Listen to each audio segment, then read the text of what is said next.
His whispered words helped topple a president. But for 3 decades, Mark Felt remained in the shadows, the unknown answer to the nation's most enduring political mystery. Who was Deep Throat? Anonymous sources in journalism can cross ethical issues. One of the most well-known stories of an anonymous source that was vital for a story was Deep Throat, the anonymous source who helped uncover the Watergate scandal. According to Journalism Ethics for the Global Citizen, when huge stories are broken that rely on nameless sources, issues in credibility and legality arise every time. This is why Deep Throat's anonymous status as a source was so controversial. He had information that would affect the most powerful man in America, the president. Next, we will hear an interview from TVAM in the year 1985, where Bob Woodward, the journalist who covered Deep Throat, still remains silent about the identity of Deep Throat. Let's take a listen. Bob Woodward is here at the other end of the studio, listening very intently to that. He is, of course, half of the investigative journalistic team that uncovered Watergate. You had a link, obviously, with confidential information. It was a sort of leak that you called Deep Throat. Yes, that's right. I can't ask you who he was, because I know you won't say, will you? I will not say. Because he doesn't, even now, 10 years after Nixon's resignation, doesn't want to be known as somebody who betrayed the trust of the government he was working for. So is he still working for the government? I'm not going to answer that either, because that will eliminate some people. You actually had a very strange way of signalling his attention, because in the end he didn't even want to contact you by phone, obviously in case of phone tapping, as we were talking about earlier. From this interview, you can tell the seriousness of keeping Deep Throat's identity a secret. Even after 10 years, Bob Woodward had an ethical obligation as a journalist. Some speculate that Mark Felt, aka Deep Throat, had a personal vendetta against President Nixon for not giving a promotion within the FBI. So the question is, how does a journalist decide whether an anonymous source is ethical to use? Something and saying it's off the record, it means that they have no problem if you use the information. It's an attribution issue.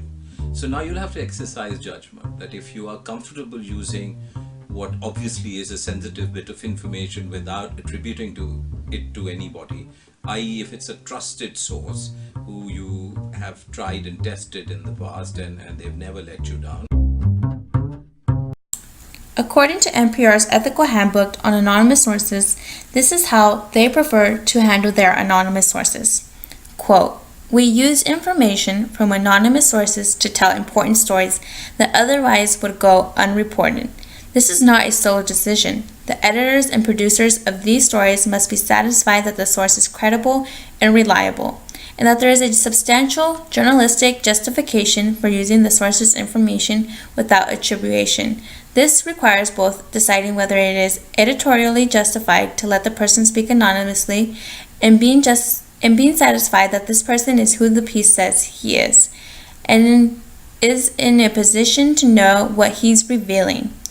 We should never be in the position of having to verify these things after a story had been broadcast or published." End of quote.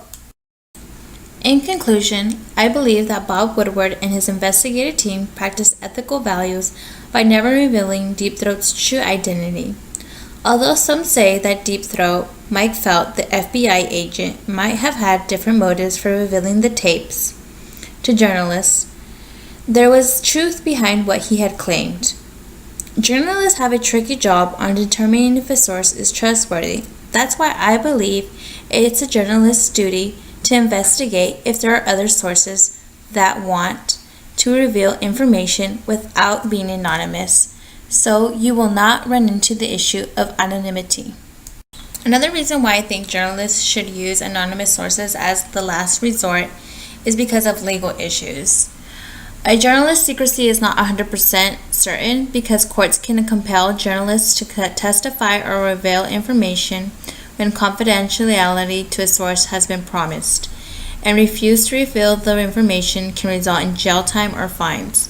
On the contrary, a journalist can be liable for breach of contract if he or she disclosed the identity of a promised anonymous sources.